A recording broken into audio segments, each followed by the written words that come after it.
So we're ready to go. So yeah, good morning to Ian. We've been chatting and we've learned that he has been into magic for 35 years. Although he's a magic, I believe, was a civil servant before he took up magic, or during at the same time. So it'd be really interesting to welcome him to Glasgow West End U3A on this very beautiful day in Glasgow anyway, and presumably in Edinburgh. So Ian's going to speak to us. He'll be in Edinburgh, but we'll be here. Yes. Welcome Ian. And thank you. Oh, there's somebody else just coming. Somebody else coming. Yeah. I've lost me. I don't know whether I don't know why my picture is gone. There's Kath. Good morning, Catherine. We're just about to start, just about to go on mute. And okay, there we go. Ready to go. Okay. Right. Well, hello, folks. I say my name is Ian Buchan, stage name Magic Ian. Some people have said to me, "Is your name really Ian?" I said, "Yes," and it's not Derek or anything. No, it's just because if you actually run it all together, it says magician, which is quite clever, really. I didn't make it up. It's just the way it is.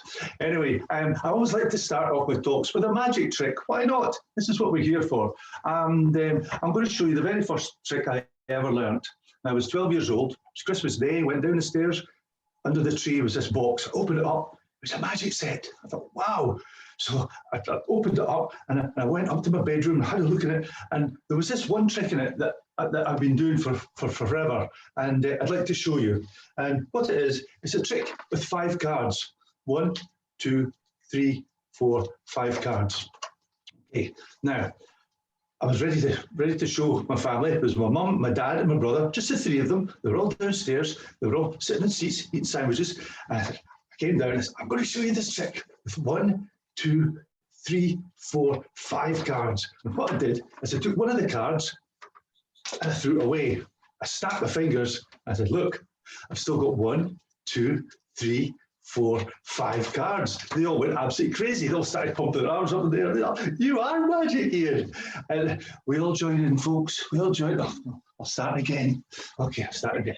So anyway, where was it? Oh yeah, I was 7 years old and it was Christmas Day. Went downstairs. There's the Christmas tree. Underneath was this beautiful box. Opened it up. It was a magic set. I thought, wow. Took it up to my bedroom and I looked through all the tricks and I found this one with 5 cards.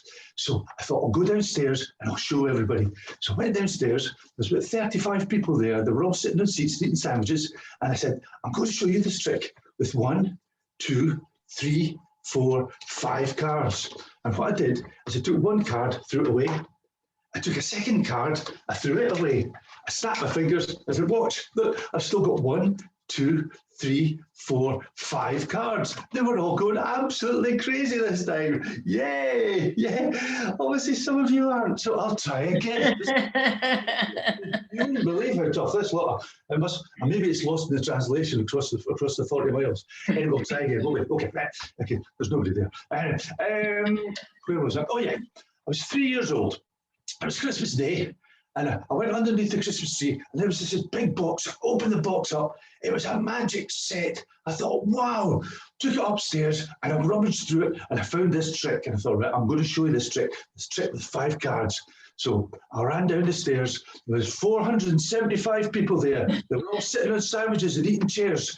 And I said, "I'm going to show you this trick with 1, 2, 3, 4, 5 cards." And what I did is I took one of the cards and I threw it away.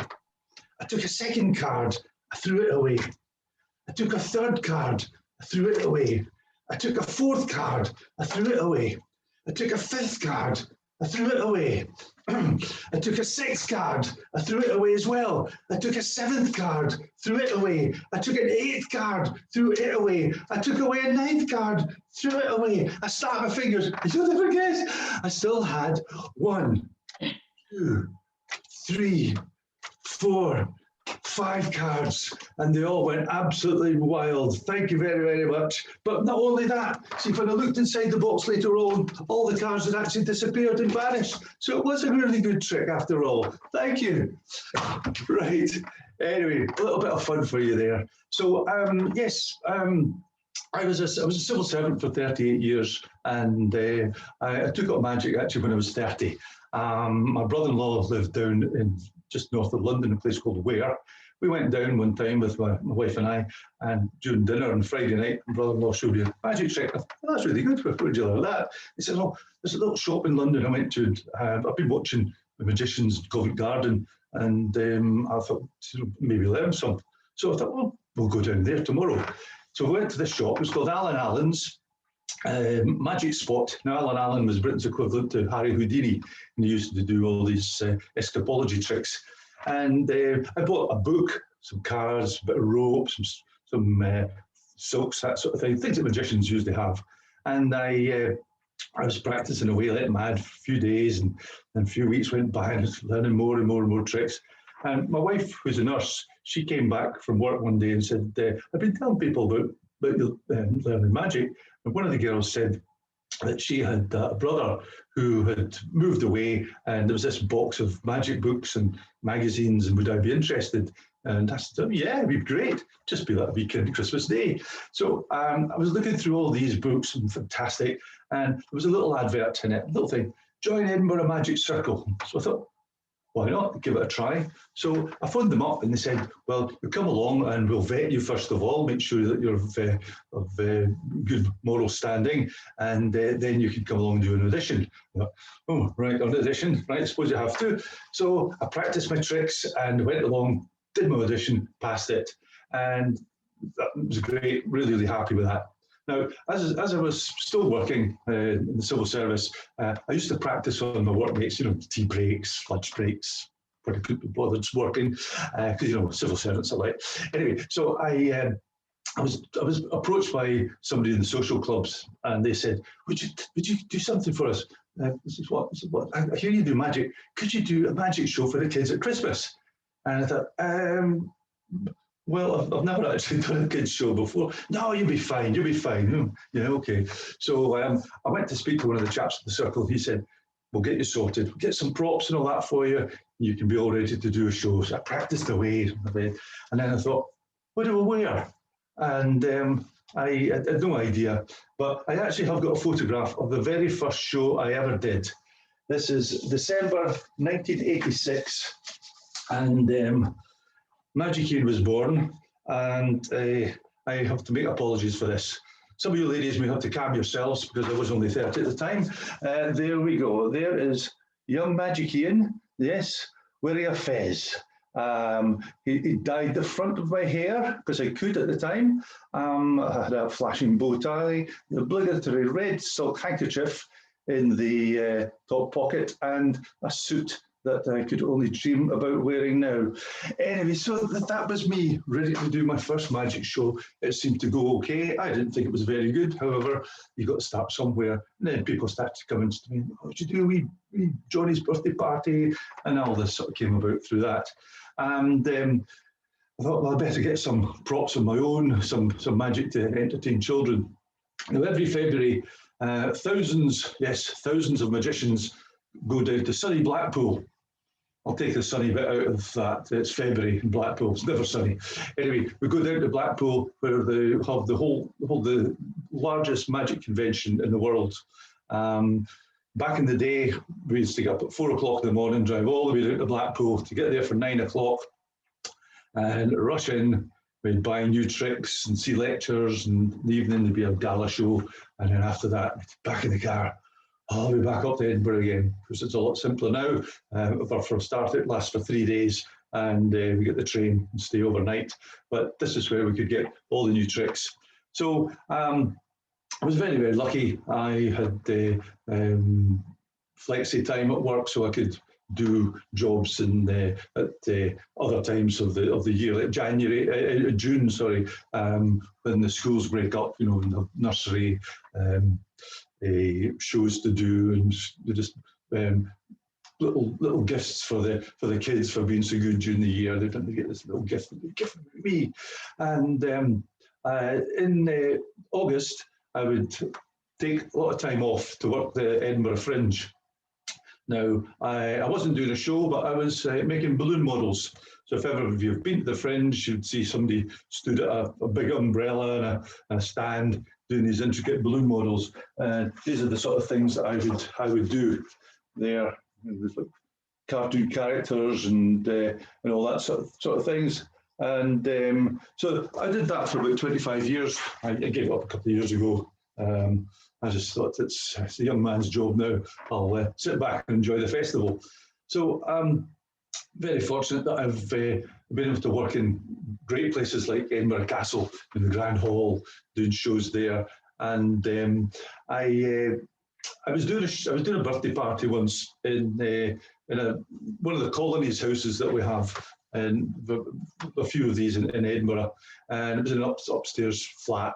And there was a little girl crying in the corner when I arrived, and I said, what's the matter? Oh, they're all laughing at me and making fun. I thought, never mind, you can come up and help me when I'm doing my magic show. So I've got this little girl, Rebecca. Okay, Rebecca, come up and help me do some tricks.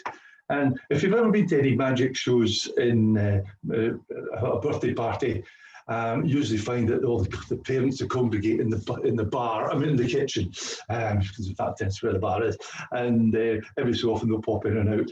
And anyway, this woman walks out with some drinks, and I thought, it's J.K. Rowling.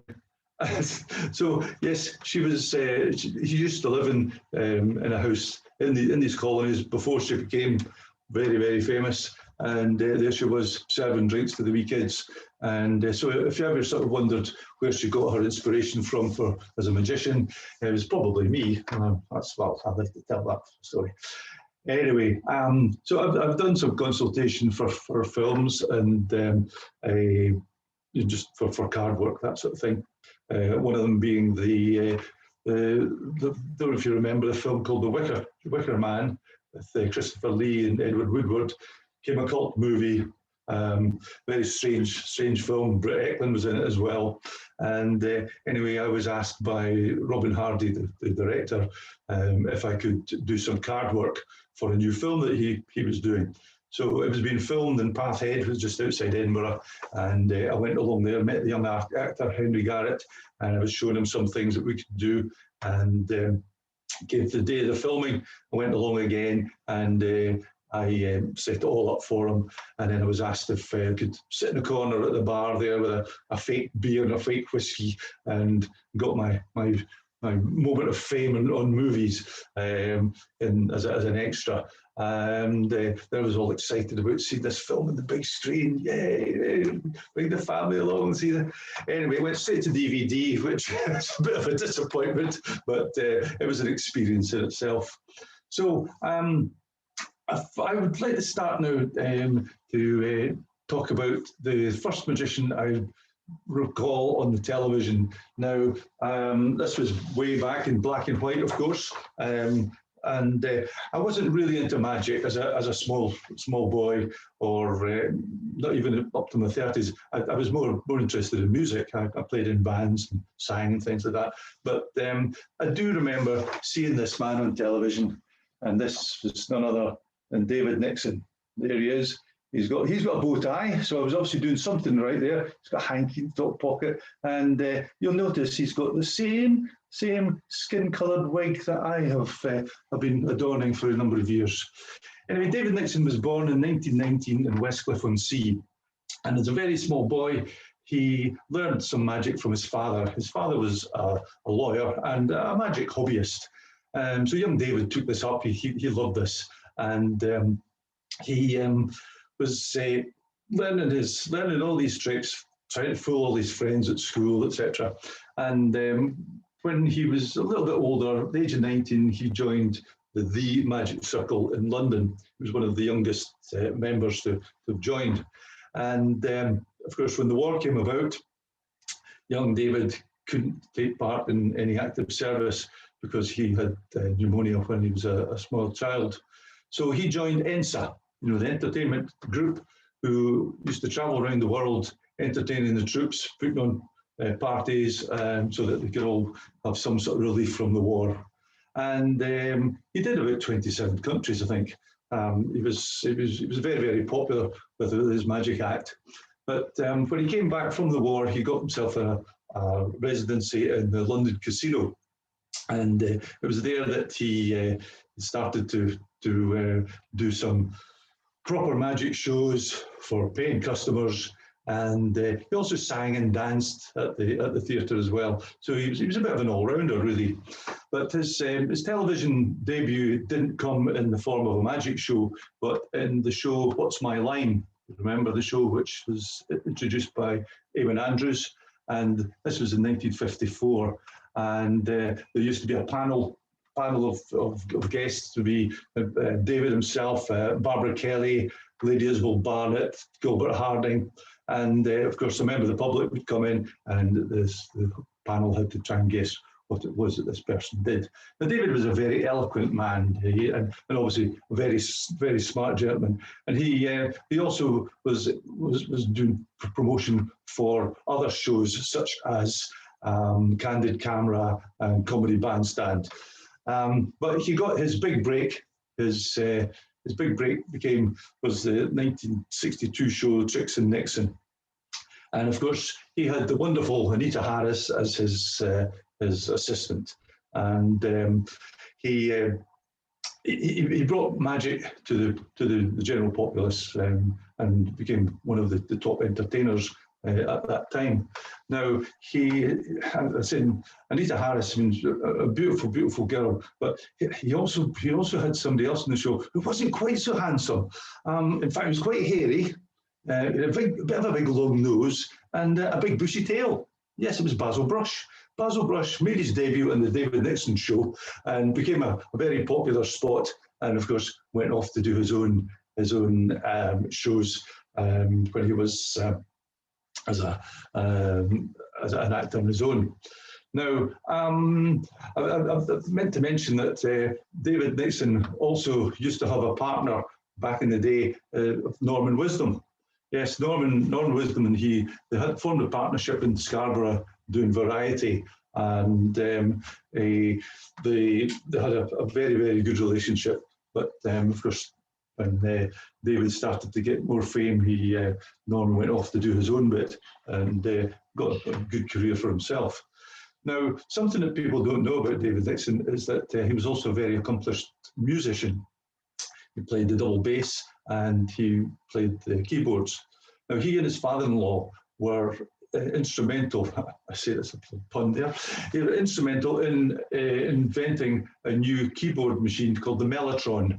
Now, the Meletron was the precursor to the synthesizer, because unlike a normal keyboard, which if it was an organ would be like bellows and pipes, or a keyboard with strings and hammers, this was loop tape of sounds within the box, and this would be played, and a totally different sound would be invented. Now, every one of you will have heard Meletron unknowingly. If you'd heard John Lennon playing on Strawberry Fields Forever, that was a Meletron that he used. So so David was a very, very popular entertainer at his time.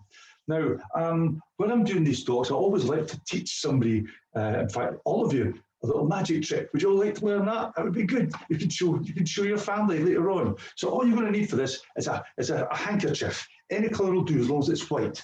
Now, got one here, and this is. I'm going to show you the trick, and then I'm going to teach it to you. Okay.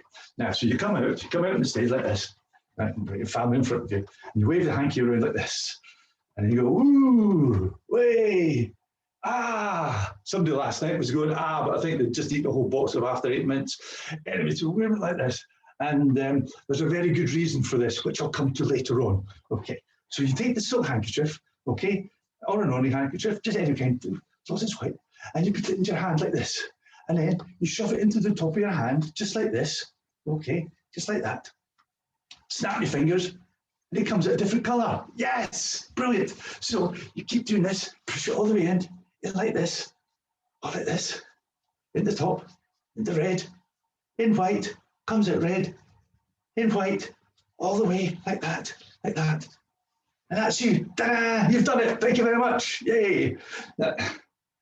Now, I can see some of you are looking at my other hand and you're thinking, okay, Mr. Magic, open your hand. But only do that if you clap a little bit louder. Thank you very much. Thank you. Anyway, that was a little magic trick. I'm going to show you a miracle.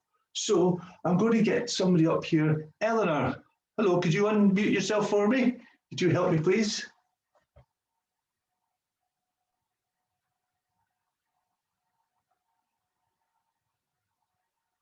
Is she managing? Doing it for me. There we go. Yay. Hi, Eleanor. How are you doing? Now, Eleanor, what I'd like you to do is just to name any colour at all, apart from red. Any colour. Blue. Blue. Okay. Same colour as your eyes, is it? Here we go. Blue. Right. So take the blue handkerchief, the red handkerchief, and we want to turn it into blue. So we'll try this. We'll try this. Okay. In with the red. And you want blue. You want blue. Snap the fingers, and it comes out white. It would have been good though. Blue would have been good. It would have been good. But I can't do that. You see, I cheat. I've actually got two hankies. yeah. See, what I do is beforehand, I do the secret preparation. That's where I get the red hanky and I shove it in my fist like this when no one's looking. See, none of you were watching. You see, when I put that into my fist like that, it goes all the way in, just like that. And then, oops, then I take the white hanky, okay? And so I walk out onto the stage. Now remember I was waving the hanky around like this, yeah? Waving around like that. Right, well, what happens is I do a bit of secret preparation. The red hanky goes in, yeah, like that. And then I'm all ready to do it. Just like that, you see, comes out. That's two. So, what am I going to do? What am I going to do? Look, this is where you do it again. Because sometimes, oh, dropping this white one over my shoulder. Never done that before. Do this all the way in like that, okay, like that, till you're all ready. You walk out in a natural position like this, okay? No one will suspect a thing, okay? But whatever you do, don't open your left hand. Because if you open your left hand, the red hanky is going to hit the floor and you're going to look really, really silly, okay? Unless, of course, you are a magician. Thank you. Right. Anyway, that wasn't the real explanation. The real explanation was what I'm going to show you now. Now, the real explanation was this. Remember, at the very beginning, I was waving the hanky around like this, yeah? This is called misdirection. Ellen, I think your husband probably knew your sister. Anyway, so you wave this around like this, okay? And when you're looking at this is the misdirection, you're looking at this. My other hand goes into my pocket and gets the red hanky, yeah? It gets the red hanky. Then I come out like this, okay? And then I put it in my hand like this, shove it in, just like this, snap my fingers, and it comes out red. That's how it works. You see, and it goes all in, and make sure, and see, if you're doing it this way, then they really think that it is all one hanky, yeah? But you don't, whatever you do, don't shove it all in like that. You see, you shove it all in like that, then they're going to realize that you've got two hankies. So what I do is I make sure that a little bit is hanging out, and then you're ready to shove it in at equal bits. But then sometimes you could be caught. You could be caught if you are standing like this and someone shouts out, open your hand now then. So that's when you have to do the real magic. And you open it up like that. Thank you very much. Thank you. Right, okay. Now the next person I'd like to talk about, Barry Cryer, the comedy writer and performer, once said this gentleman could walk on stage without doing anything and would get a standing ovation. And that is none other than wonderful Tommy Cooper. Yep, there he is, Tommy Cooper. Tommy was born in 1921 in Caerphilly in Wales. Yes, he was actually Welsh. Everybody thought he was English because of the accent, but the whole family moved down to Exeter when Tommy was about 4 years of age. His father was a miner, and he didn't want his family to be brought up in the smoky, dusty atmosphere of the Welsh mining town. So he changed jobs, moved out to Exeter. And young Tommy, at the age of 8, was given a magic set by his Aunt Lucy, and he took to it straight away. He just loved performing magic, and he was he was getting very well versed in magic and all the different varieties of it. And when he was 16, he got himself a job in Southampton as a shipwright.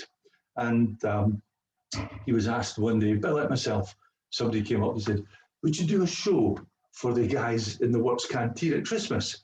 So Tommy says, yeah, I can do that. That's not a problem. He'd never really done sort of big shows before, but just one-on-ones, that sort of thing, with the family. So he was all ready to do his show. He got his table out, had a stage and they had a curtain, and the curtain opened. Tommy walked forward and he knocked his table over. All the props went flying everywhere, and everyone just burst out laughing. And of course, Tommy was disconsolate. He was trying to make things work by picking up the props and dropping them. Just stage fright hit him, and he was going to give up. And one of his friends says, "But they loved you. They thought you were absolutely hilarious." So this sowed the seed for Tommy, thinking, there's maybe something in this by making the magic go wrong. So that's how it all started. And his magic was. He was an okay magician, but the comedy was the main thing. Because you got to remember, Tommy was 6'4". He was a big man, hands the size of spades, and he just had a very, very funny face. And the looks that he put on were almost childlike.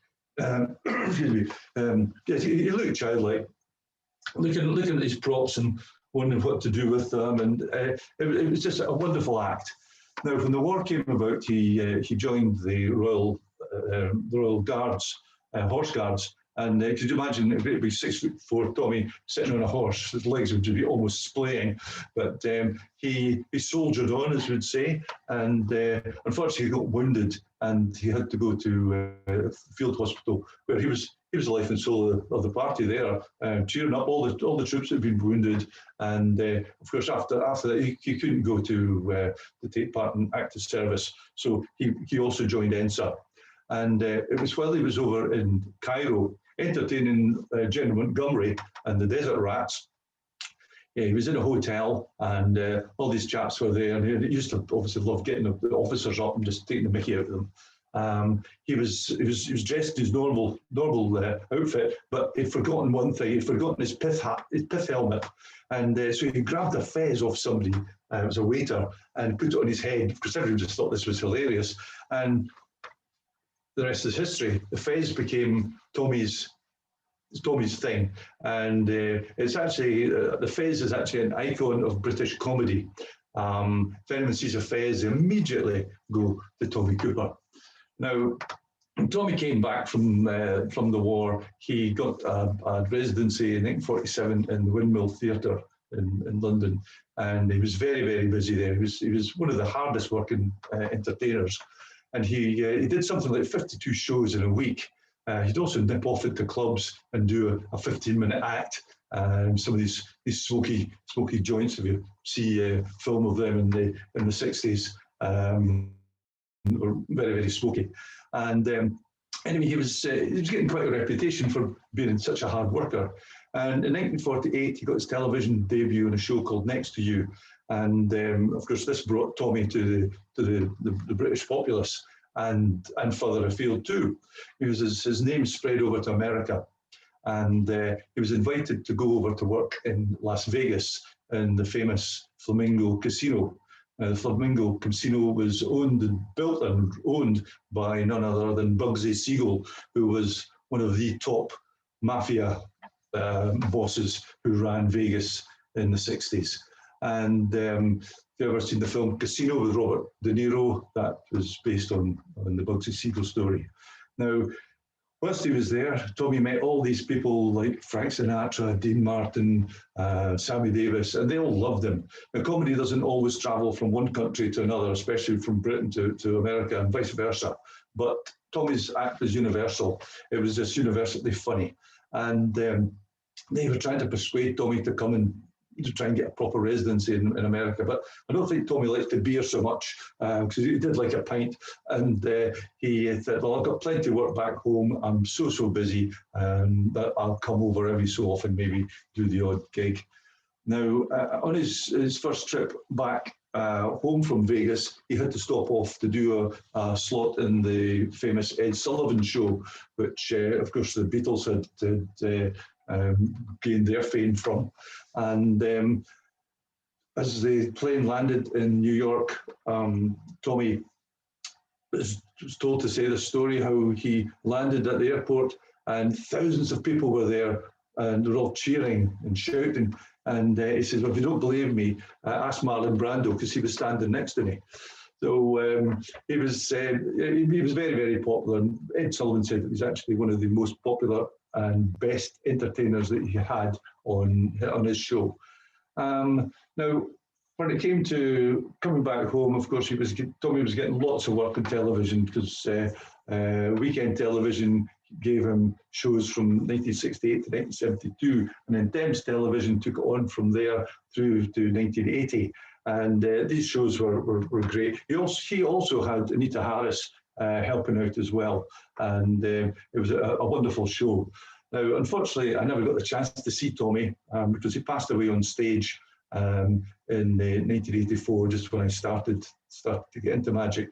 I'd have loved to have seen him, but people always say, you know, if Tommy loved being on stage, that was where he was at his happiest, because he was off stage. He was quite a miserable, depressed character. He suffered from very ill health. He drank too much. He smoked too much. He suffered from things like cellulitis because he had to get his legs bandaged up. He had lumbago. He had bronchitis. He had indigestion. I think the drink took its toll on him, because he was a very popular man. He would go to a pub or a hotel, and everyone would say, "Oh, there's Tommy. Tommy, have a drink, have a drink." And Tommy would always get a drink bought for him. He would never buy, though. Tommy had this thing: why should I buy a drink for somebody I don't know? And he was life and soul of the party. He was always telling jokes, etc. But yeah, he was, as we say up here, he had short arms and long pockets. And of course, the story goes that one day he was going home in a taxi, and the taxi driver dropped him off. And Tommy says, he handed over his pound or whatever it was for his taxi fare, and he shoved something in the top pocket of the taxi driver and said, "Have a drink for me, sir." And of course, when the taxi driver looked in his pocket, it was an old tea bag, you know. So that was Tommy. But yeah, he was just a great performer, and well loved by everybody, and just such a shame I didn't get to see him perform. Now, I was going to show you another magic trick with, I'm just going to take something off the screen here, with a card trick, but I made the cards disappear. Hold on a minute, hold on, I've got a plan, I have a plan. Right, I've got these, I don't know if you've seen these before. These are actually card boxes. This is what they come from the factory looking like. They get them like this. They print them up, then they make them into card boxes, and they'll sell these to people like me, because sometimes I lose the card box when I'm performing, and so I can make them up myself. So I'm going to try something here. See if I can actually do something. So let me see. Right, okay, so it's printed. Now we need some cards. So we need some cards. And I'll see if I can just do some magic here as well. Always up my best, try my best. Oh, there we go. And there we have a pack of cards. Right, now I'm just going to get somebody to help me here. So I'm going to have a look and see who shall we get to help. I'll come along here, and right, we're going to get Zara and Joe. Could you unmute yourselves? And Helen Glass, could you unmute yourself as well? That's great. Zara and Joe. Hi, Zara and Joe. Yeah, here we are. Hello. Right. Okay. I'm just going to show you something as well. I've also got an empty tin here that I'm going to use. Now, have you ever heard the expression, the hand being quicker than the eye? You heard that? Mm-hmm. Yeah. Judge for yourself.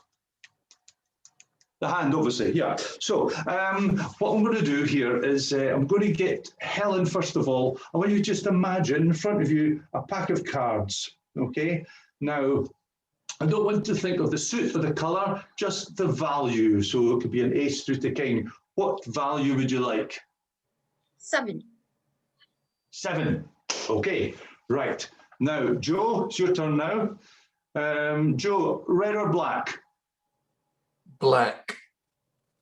Black. So black 7, black 7. Right, Zara, here's your choice. Your choice is either a spade or a club. What would you like, a spade or a club? Club. 7 of clubs. You can change your mind if you want. No. You want 7 of clubs. So you worked it out, 7 of clubs between you. Right, okay. Okay, right. I'm just going to take the cards and I'm going to pop them inside here, inside the tin. Okay. Now.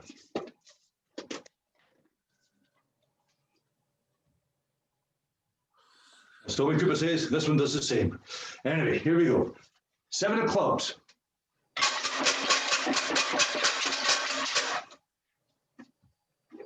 Sure you don't want the 7 of spades? No, 7 of clubs.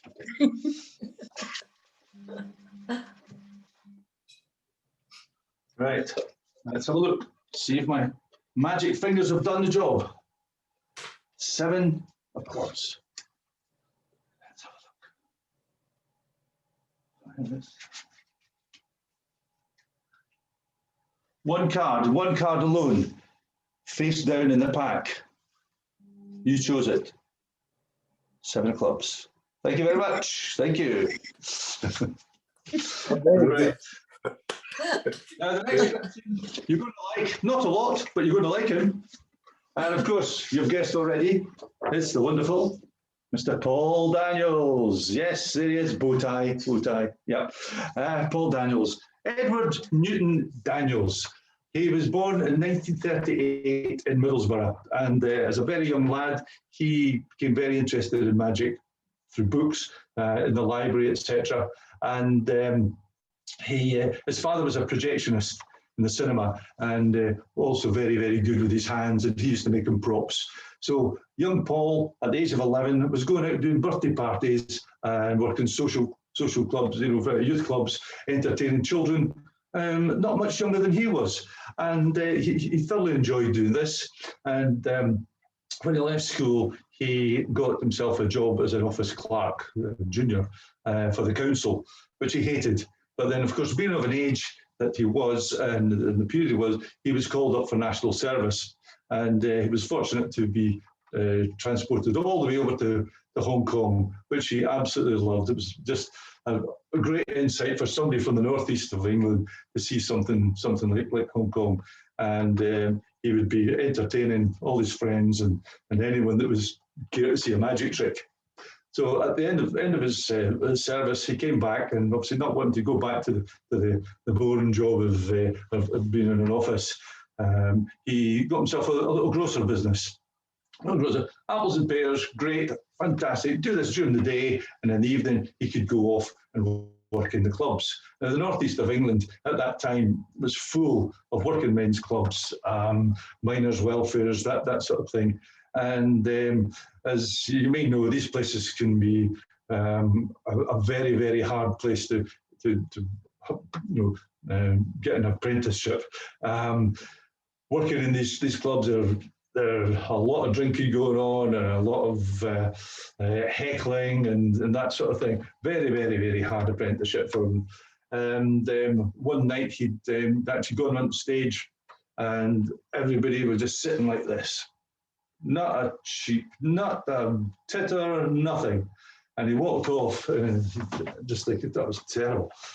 The manager came in, brilliant, son, brilliant, absolutely fantastic. He said, what do you mean? None of them laughed. He said, no, but they were quiet, which was totally different from normal. He said, you actually went there really well. So this was a great thing for Paul, and of course, with so many clubs around about, he was gaining a bit of notoriety, and so he decided that he would want to become a pro. Lots of gigs. Give up the grocery business, and he went off to Newquay down south, where he got the summer season there. That was 1969. And then, of course, he was like everybody else in the early 70s, looking for fame. And of course, the program that he went on was Opportunity Knocks. Hughie Green introducing that show, and Paul went on to this. Not many magicians were going on that were any good. Paul was outstanding. Not outstanding enough to be to come first. Became second, but coming second is not a bad thing. Ask Susan Boyle. She didn't come second, come first in Britain's Got Talent, but she's done pretty well for herself. So this was a great platform for Paul. He went on from there to do the Wheel Tappers and Shunters Social Club with Bernard Manning. And if you ever get a chance to watch any videos that he's done on that, absolutely, he absolutely slaughters the audiences. So quick, very, very, very, very funny, and always had a line if anybody was heckling him. So obviously the television companies were ecstatic about this young magician, and they gave him his very first TV show, which was called For My First Trick. It was only one series. It was 1978, but this was a fantastic. It was getting him all over the television, and his reputation was spreading all over the place. Then in 1979, he got the very first Paul Daniels magic show. Now, you got to bear in mind, this was a Saturday night show, primetime television, just like Strictly. But this went on for 14 years, top billing. And this was like no other magic show before it. The show brought in magicians from all over the world, from America, from Europe, variety acts, singing, dancing. It was a fantastic show, and it was something which became the most popular show in the 70s. Now, on that show, he met a young dancer called Debbie Mcgee. And as Mrs. Merton famously said, what was it that attracted Debbie Mcgee to the millionaire Paul Daniels? But no, there was this age gap between the two of them, but they worked fantastically well. Debbie was a fantastic assistant. Magicians' assistants are worth their weight in gold, and she was absolutely brilliant. Now, I believe he also had a show in London in the Prince of Wales Theatre, which ran for about 18 months, a show called It's Magic. And this was only supposed to be on for, he thought maybe 3 or 4 months he would do that, but it ran for almost 18 months, and it was just selling out every single night. His popularity was just sky high. Now, Paul also had other shows that he was in. He did some things like Countdown and Odd One Out, and Every Second Counts. He did all these different shows. He was always guests here, there, and everywhere. He was never off the television, really. Now, I first met Paul during the Edinburgh Fringe, and I was doing my balloon modelling on the street, and Paul and Debbie were coming past me, and I shouted over, "Hi Paul, how are you doing?" And of course he saw the name Mcgee, and he came over for a chat, and we had a very good chat. And I got a picture of me during the Fringe there, and I tried to shove him out of the way because I just wanted a picture with me and Debbie, but yeah, he photobombed me. But no, he was lovely, and I said to him, "I'll come to see your show tonight," and really looking forward to it. So I went along that night to see his show.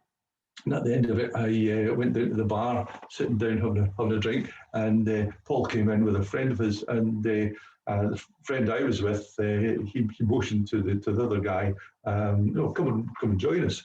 So Paul sat with us for about an hour and a half, and we just chatted magic, and Paul, he was just telling some great stories. Now, Paul said that when he did the magic show, he got one set fee. That was one set fee. Didn't matter how much input he put into it. Now, he had people like Ali Bongo, who was as a consultant, and many others giving him magic to do on the show. But every so often, Paul would put in something that was his own, and he said, "I never get any extra for this." So what he decided to do was he was going to contact his cousin up in South Shields, to send in this trick that he had devised. And this was a fantastic trick. It was a big wooden crate on the stage, and someone would pick one of the cameras in the studio, and the camera would be rolled into this wooden crate. There'd be a hole in the side of the crate where the camera would be live, and it'd be like a Zoom call here. Up in the top corner, you'd see what was actually being filmed, and the sides would go up. Forklift truck would come in, lift it up, and it would turn it around. So we were seeing on the top of the screen what was going on. Oh, there's the audience. It was all going on like this. And then Paul would fire a gun, the sides would fall away, the screen would go blank, and the camera had vanished. Brilliant. So he said, right, to his cousin, send this to John Fisher, the producer, and we'll see what happens. So John gets this envelope, looks at this thing. Paul, look at this. This is fantastic. Paul said, oh, I've never seen anything like that before. That is fantastic. Send the guy the money. Send him the money. So the money went up to South Shields. The cousin got a wee backhander. Paul sat there with me and he said, to this day, John Fisher doesn't know that it was my trick and that I got most of the money. And he was just so pleased to get one over the BBC. He was just over the moon. Anyway, Paul passed away in 2016, and a massive loss to the magic societies and the magicians in general, and the general public, obviously, because he was just such a popular man, did so much, did lots and lots for charity, and he left an amazing legacy, really. His tributes flew in from all over the world to Paul Daniels, and he's regarded as Britain's greatest magician. Now, I mentioned earlier on about going down to Blackpool to get magic tricks. Because with lockdown, things have been a little bit harder. Can't go to shops to see new things, so you've got to buy things online. And so I've been buying one or two bits and pieces, to add to my act for when I get to see the real public again. And excuse me, it's a frog. And anyway, just before I came on, Amazon arrived with a new trick. Now, I've never done this one before, so I'm going to try it out on you guys, okay? You're going to be my guinea pigs. They've sent me some instructions, which come on an MP3, which I put on my phone there. And so I'm just going to get it, and I'm going to try it out on you. Okay. I haven't even had a chance to open it. Give me a second.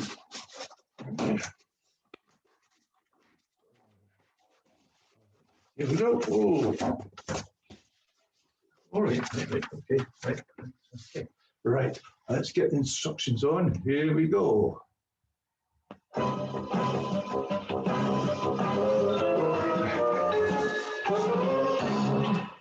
Hello, fellow magicians. Welcome to the world of Acme Magic, your professional mail order magic company, 100% genuine. This lesson is the mystery of the Vanishing Bandana. For this mystery, you will need two props. One is a square of darkly colored fabric and a yellow bandana. Pick up the bandana. Now, fold the bandana in half. That's right, fold it in half. Now, fold it one more time. Take the folded bandana and hide it in your left hand. Remember to keep your hand in the natural position. This is called palming. Now that you have mastered palming, we're ready to begin. Open up the folded bandana. Show the audience it is a regular bandana by waving it up and down. If an audience member does not believe it is a real bandana, allow him to wipe his face on it. Danny? Now, pick up the dark square of fabric and gather the four corners together, making a little makeshift bag. Using your free hand, fold the bandana along the creases you made earlier and drop it into the folds of the fabric makeshift bag. From the outside of the makeshift bag, squeeze the bandana into a small little ball. What the audience didn't see is that you never really put the bandana in the fabric at all. You really kept it hidden in your left hand. Remember palming? Again, remember to keep your left hand held naturally. Now, make a magical gesture. For the grand finish, fling open the fabric and receive your well-deserved applause.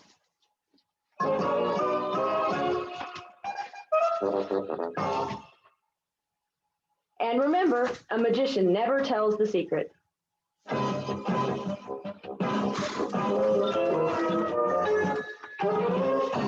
Well, no idea where that went. Well, that seemed to work. They will keep it in.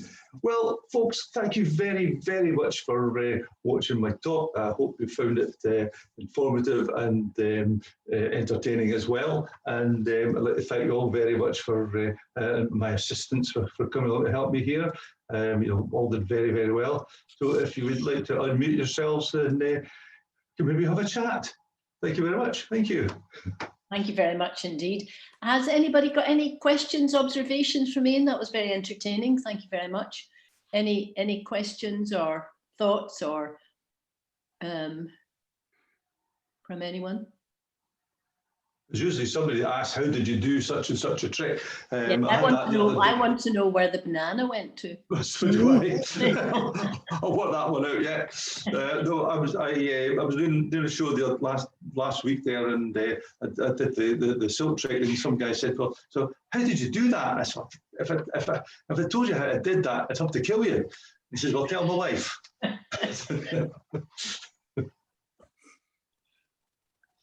But no. Anybody want to know any deep dark secrets of where the banana went to, where whatever? No observations. Oh, there's a hand waving, Jacqueline. Hi, Jacqueline. Hi. Not about your tricks or anything, but I just wondered if you had any observations on why few women do magic. Well, it's funny because I go to a convention in Shropshire every year, obviously not this year, and it's primarily for children's entertainers, and there is an awful lot of girls, women who do entertaining primarily down south. Actually, there's not so many up in Scotland, but I don't know what it is. I mean, it is a bit male dominated, true enough. But maybe they've got a life. I don't know. To do themselves. But no, I mean, there's. I think the most famous in Britain is someone called Faye Presto. Now, Faye actually started off as Simon, but she has been one of the most popular women entertainers in Britain, and works all the big hotels down in London. Absolutely fantastic act. But there are others out there. You know, there's Julie London's another girl from London, very accomplished entertainer. Another friend of mine, Billy Kidd, she's from Canada. Yeah, they're out there, but not to the same degree. You know, it is predominantly male biased. But yeah. Thank you. So anyway, if there's no more, then I shall love you and leave you. And thank you very much. It's been nice speaking to Scottish people for a change. And as I say, a lot of my thoughts have been down south. So I don't need to put subtitles up. It's great. Fantastic. So anyway, thanks. Thank you. Thanks very much indeed. Thank you. We all take care. Be safe. Okay. Thank you very much. Thank you. Thank you. Thank you.